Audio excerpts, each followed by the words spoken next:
Subscribe કરો સ્વામિનારાયણ ચરિત્ર YouTube ચેનલને અને બેલ આઇકનને દબાવો લેટેસ્ટ વિડીયોની નોટિફિકેશન સૌથી પહેલા મેળવવા માટે। વાલા ભક્તોને જય સ્વામિનારાયણ, જય શ્રી કૃષ્ણ। મોક્ષદા એકાદશી વ્રત ક્યારે છે? 30 નવેમ્બર કે 1 ડિસેમ્બર? મોક્ષદા એકાદશી ઉપવાસ ક્યારે કરવો? આજ એકાદશીને દિવસે ભગવાન શ્રી કૃષ્ણએ અર્જુનજીને ગીતાનો ઉપદેશ આપ્યો હતો, તેથી આ દિવસે શ્રીમદ ભગવદ્ ગીતા જયંતી છે। કેવી રીતે ઘરે કરશો ગીતાજીની પૂજા તે માહિતી પણ આપણે આ વિડીયોમાં જાણીશું। આ વખતે મોક્ષદા એકાદશી પર રેવતી નક્ષત્ર, વ્યતિપાત યોગ અને બહુકરણ યોગનો શુભ સંયોગ રચાઈ રહ્યો છે। શાસ્ત્રોમાં કહેવાયું છે કે આ યોગો સત્કર્મનું 1000 ગણું ફળ આપે છે। મોક્ષદા એકાદશી પર આ 3 શક્તિશાળી મંત્રોનો જાપ કરો, તમારા ભાગ્યમાં જબરદસ્ત વૃદ્ધિ થશે। એ બધી માહિતી આપણે આ વિડીયોમાં સાંભળીએ। તમને આ વિડીયો પસંદ આવે તો લાઈક બટન જરૂર દબાવજો। મોક્ષદા એકાદશીનું વ્રત ભગવાન વિષ્ણુની પૂજા માટે ખૂબ જ ખાસ માનવામાં આવે છે। આ દિવસે ઉપવાસ કરવાથી ભગવાન વિષ્ણુના આશીર્વાદ જ નહીં પણ તમારા પૂર્વજોને મોક્ષ પ્રાપ્તિનો માર્ગ પણ ખુલે છે। આ વ્રત માગસર મહિનાના શુક્લ પક્ષની એકાદશી તિથિ પર રાખવામાં આવે છે। વૈદિક કેલેન્ડર મુજબ મોક્ષદા એકાદશી તિથિ 30 નવેમ્બર રવિવારના રોજ રાત્રે 9:31 વાગે શરૂ થાય છે અને 1 ડિસેમ્બરના રોજ સાંજે 7:01 વાગે સમાપ્ત થાય છે। તેથી ઉદયા તિથિ અનુસાર મોક્ષદા એકાદશીનું વ્રત 1 ડિસેમ્બર 2025 અને સોમવારના રોજ મનાવવામાં આવશે। મોક્ષદા એકાદશીને દિવસે બ્રહ્મ મુહૂર્ત સવારે 5:11 થી 6:05 સુધી છે। આ શુભ દિવસે રેવતી નક્ષત્ર, વ્યતિપાત યોગ અને બહુકરણ યોગનો શુભ સંયોગ રચાઈ રહ્યો છે। શાસ્ત્રોમાં કહેવામાં આવ્યું છે કે આ સંયોગ સારા કાર્યોના ફળને 1000 ગણું વધારી દે છે। આ વ્રત 2 ડિસેમ્બરના રોજ તોડવામાં આવશે। આ દિવસે ઉપવાસ તોડવાનો સમય સવારે 6:51 થી 9:04 વાગ્યા સુધીનો છે। આ પછી મંદિરોમાં અથવા ગરીબ લોકોને અનાજ અને પૈસાનું દાન આપવું જોઈએ। પદ્મ પુરાણ અનુસાર મોક્ષદા એકાદશીનું વ્રત રાખવાથી, ભગવાનના સ્તોત્ર અને મંત્ર ગાવાથી, દાન કરવાથી અને તેમની પૂજા કરવાથી અનંત પુણ્ય પ્રાપ્ત થાય છે। વધુમાં કહું તો આ એકાદશીને પિતૃઓને મોક્ષ આપવાનું સાધન પણ માનવામાં આવે છે। આ દિવસે પિતૃઓને સંતોષ માટે શ્રાદ્ધ અને દાન કરવું અત્યંત શુભ માનવામાં આવે છે। આ દિવસે કુરુક્ષેત્રની પવિત્ર ભૂમિ પર ભગવાન શ્રી કૃષ્ણએ અર્જુનને ભગવદ્ ગીતાનું દિવ્ય જ્ઞાન આપ્યું હતું। વૈષ્ણવ ભક્તો માટે મોક્ષદા એકાદશી વર્ષનો સૌથી મહત્વપૂર્ણ તહેવાર માનવામાં આવે છે। એવું માનવામાં આવે છે કે આ દિવસે વૈકુંઠના સુવર્ણ દ્વાર ખુલે છે અને એકાદશીનું વ્રત રાખનાર ભક્તોને વિષ્ણુ ધામમાં પ્રવેશ મળે છે।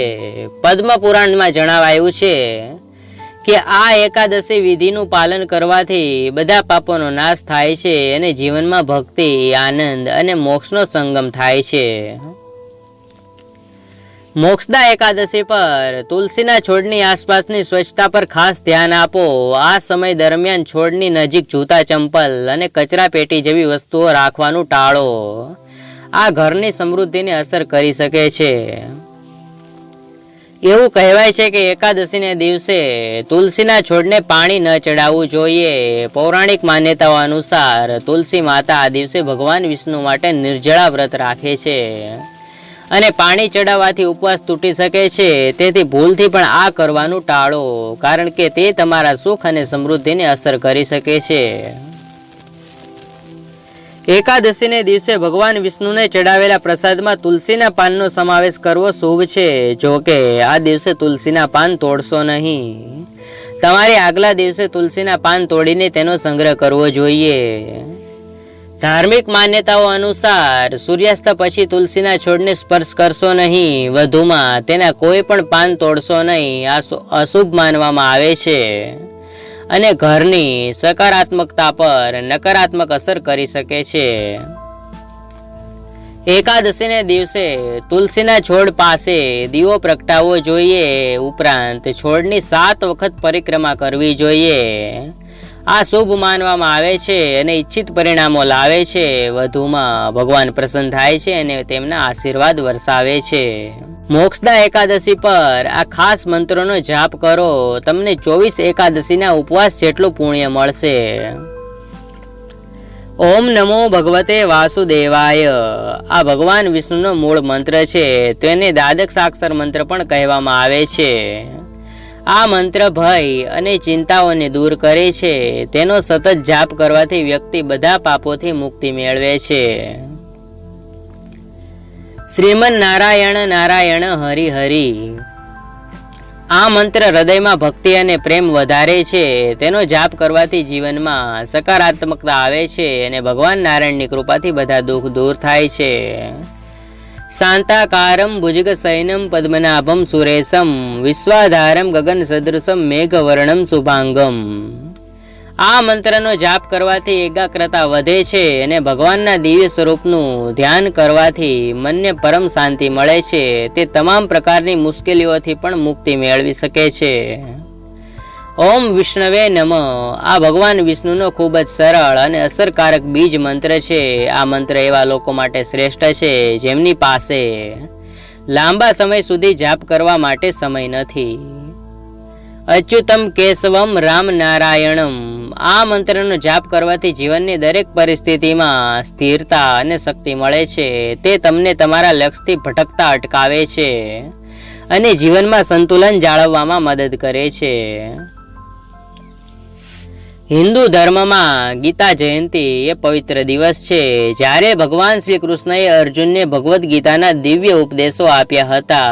આ જન્મ જયંતિ દર વર્ષે માર્ગશર મહિનાના શુક્લ પક્ષની એકાદશીના રોજ ઉજવવામાં આવે છે.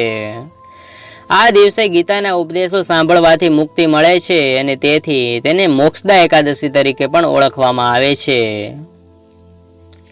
શ્રીમદ ભગવદ્ ગીતા મહાભારતના ભીષ્મ પર્વનો એક ભાગ છે, જેમાં 18 અધ્યાય અને 700 શ્લોક છે.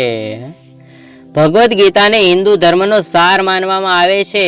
મહાભારત દરમિયાન ભગવાન શ્રી કૃષ્ણ દ્વારા અર્જુનને આપવામાં આવેલ જ્ઞાન આજે પણ લોકોને માર્ગદર્શન આપે છે. તે કર્મયોગ, ભક્તિયોગ, જ્ઞાનયોગ અને રાજયોગનું અદ્ભુત સંશ્લેષણ છે. ચાલો અમે તમને બતાવીએ કે ઘરે આ સરળ વિધિ કેવી રીતે કરવી અને બધા પાપોથી મુક્તિ કેવી રીતે મેળવવી. સવારે સ્નાન કરો અને સફેદ કે પીળા કપડાં પહેરો.